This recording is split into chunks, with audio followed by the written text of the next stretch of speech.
Casting couch కు సంబంధించి 2019లోనే Telugu film ఇండస్ట్రీలో కమిటీ వేశామన్నారు నిర్మాత నట్టి కుమార్. ఆ కమిటీ ప్రభుత్వానికి నివేదిక కూడా ఇచ్చిందని అన్నారు. సమంతకేమైనా వ్యక్తిగత సమస్యలుంటే అసోసియేషన్ కు ఫిర్యాదు చేయొచ్చని చెప్తున్నారు. ఇప్పుడు ఆ రిపోర్ట్ను ఎందుకు బయట పెట్టాలని కోరుతున్నారో తనకు అర్థం కావడం లేదంటున్న నట్టి కుమార్తో మా ప్రతినిధి శ్రావణి ఫేస్ టు ఫేస్. టాలీవుడ్లో కాస్టింగ్ కౌచ్ గురించి గతంలో పెద్ద చర్చలే జరిగాయి. దాని తర్వాత మన టాలీవుడ్లో కూడా ఒక కమిటీని ఏర్పాటు చేశారని చెప్పేసి ఒక వార్త వచ్చింది. నిజానికి కమిటీని ఏర్పాటు చేశారా? అసలు ఆ కమిటీలో మనకి ఎలాంటి విషయాలపైన చర్యలు తీసుకుంటారు?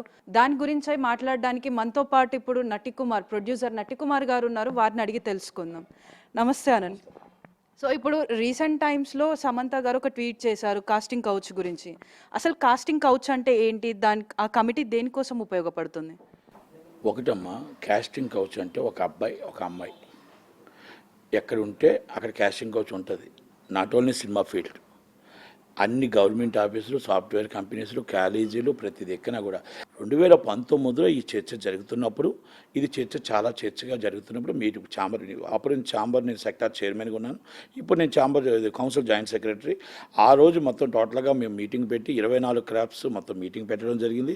ఆ మీటింగ్లో ఒక కమిటీ కూడా వేయడం జరిగింది. ఇప్పుడు సమంత గారి టాప్ హీరోయిన్, ఆమెను ఎత్తుక్కుంటూ మనం వెళ్తాం కానీ మనం ఎత్తుక్కుంటూ ఆమె రావట్లేదు కదా.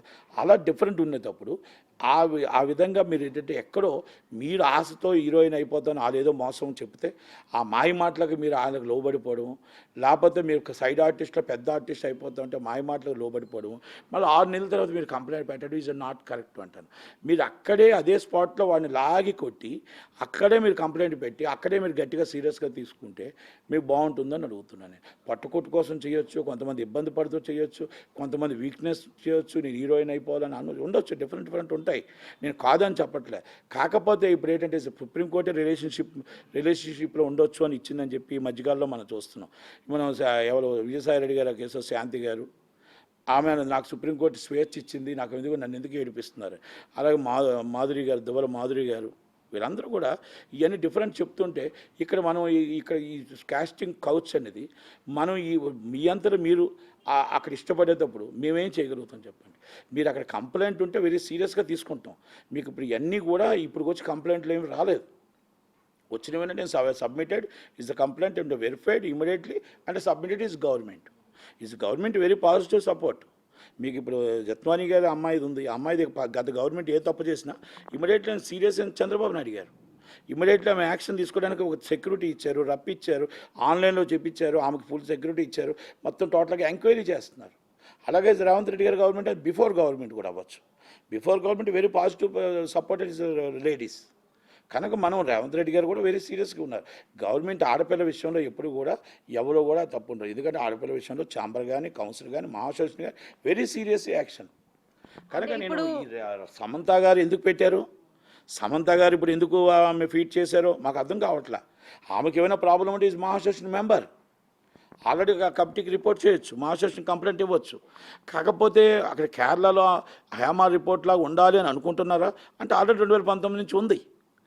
ఆమెకి ఏమైనా ప్రాబ్లం జరిగిందా, లేకపోతే పర్సనలా, లేకపోతే ఇప్పుడు కావాలంటే ఇప్పుడు మరి తెలంగాణ గవర్నమెంట్కి ఎందుకు అడుగుతుందని నాకు ఐడియా లేదు. కనుక ఆమెకి ఏమైనా పర్సనల్ ప్రాబ్లం అయితే మాత్రం I was very immediately complaint. I'm ready, already మహాసోషన్ member and already chamber and council. ఆమెకు వ్యక్తిగతంగా కూడా కావాలంటే సపోర్ట్ చేయడానికి, ఆడపిల్లగా సపోర్ట్ చేయడానికి ఐఎమ్ రెడీ, అందరూ రెడీగా ఉంటాం. కనుక ఆమె ఇప్పుడు ఎందుకు ఎత్తింది, అక్కడ కేరళ రిపోర్టు వాళ్ళు రిపోర్ట్ సబ్మిటెడ్ ఆల్రెడీ, హమా కమిటీకి రిపోర్ట్ సబ్మిట్ చేశారు. ఆ సబ్మిట్లో కొన్ని లొసుకులు జరిగాయి, కొన్ని ప్రాబ్లమ్స్ జరిగాయి, కొన్ని రిపోర్ట్స్ వచ్చాయి. Report submitted is government. దాంట్లో కొంచెం అవమానకరంగా కొంచెం మాట్లాడారు మోహన్ లాల్ గారు. So many peoples already resign చేశారు. అందుకే ఇక్కడ ఏమంటానంటే అలాంటివి ఏమైనా ఇక్కడ జరుగుతాయి. ఇప్పుడు 2019లో చిన్న ఇష్యూస్ రావడం జరిగింది, దాన్ని రెక్టిఫై చేయడం జరిగింది, ఫైండ్ అవుట్ చేయడం కూడా జరిగిపోయింది. కనుక ఇప్పుడు పొరపాటున మళ్ళీ ఏమైనా జరిగాయి అనుకోండి, ఎవరైనా ఎక్కడైనా కంప్లైంట్ ఇవ్వచ్చు. 24 క్రాఫ్ట్స్కి కంప్లైంట్ ఇవ్వచ్చు, మేనేజర్లు ఉంటారు, అలా ఏజెంట్లు ఉంటారు, అందరూ ఉంటారు. అలాగే మాకు మహాసోషన్ ఉంటుంది, కౌన్సిల్ ఉంటుంది, ఛాంబర్ ఉంటుంది. విజ్ ఇమ్మీడియట్లీ ఇది కంప్లైంట్ యాక్షన్ తీసుకుంటాం. లేడీస్కి ఇది ఫస్ట్ ప్రయారిటీ. వాళ్ళకి మేము ఏదైతే చెప్పామో ఆ చెప్పిన ప్రకారం కంపల్సరీ ఉండాలి. As rules and regulations local పిఎస్కి మనం కంపల్సరీ కంప్లైంట్ ఇవ్వాలి, ఇన్ఫర్మేషన్ ఇవ్వాలి. Complaint not only complaint, information ఇవ్వాలి. కనుక ఇవన్నీ కూడా మనం రెక్టిఫై చేయకపోతే 100% తప్పు. సమంత గారి విషయంలో ఏమైనా ఉంటే ఈజ్ కంప్లైంట్ ఇస్ మా అసోసియేషన్ ఇమీడియట్లీ లేకపోతే కమిటీకి ఇవ్వచ్చు అనేది నా విన్నపం. ఆమె ఇప్పుడు ఎందుకు ఫీడ్ చేశారు తెలంగాణకు అనేది నాకు ఐడియా లేదు. సో చూసారు కదండి, కాస్టింగ్ కౌచ్ అనేది ఇదివరకు మనకి టాలీవుడ్లో అనేది స్థాపించి ఉన్నది.